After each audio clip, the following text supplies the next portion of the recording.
म त तिमीलाई धन्यवाद दिन चाहन्छु यार। तिमी मेरो आडमा छैन र त आज मेरो अस्तित्व पहाडमा छ। मैले त तिम्रो तारिफ गर्दा र तिमीलाई कयौं पल्ट फकाउँदा मेरो मनले मेरो खुबीको तारिफ र सही मार्गदर्शन गरेको सुन्न त मर्लक्कै बोलेछु यार। खासमा भन्नुपर्दा त तिमीले नै मलाई बनाएको हो क्या।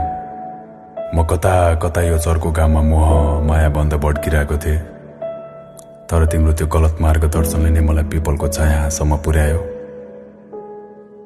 सायद अहिले तिमी पनि खुसी छौ होला। हेर त, अहिले म हिँड्ने हरेक पाइलामा ती पिपलको उत्पत्ति हुन्छ र त्यो बत्पत्ति पोल्ने घामबाट मलाई त्यसको प्रतिबिम्बले शीतलता प्रदान गर्दै आइरहेको छ। त्यसैले त आज के रहेछ यो जीवनसँग लड्न जाने मेरो सरलता र धैर्यताले।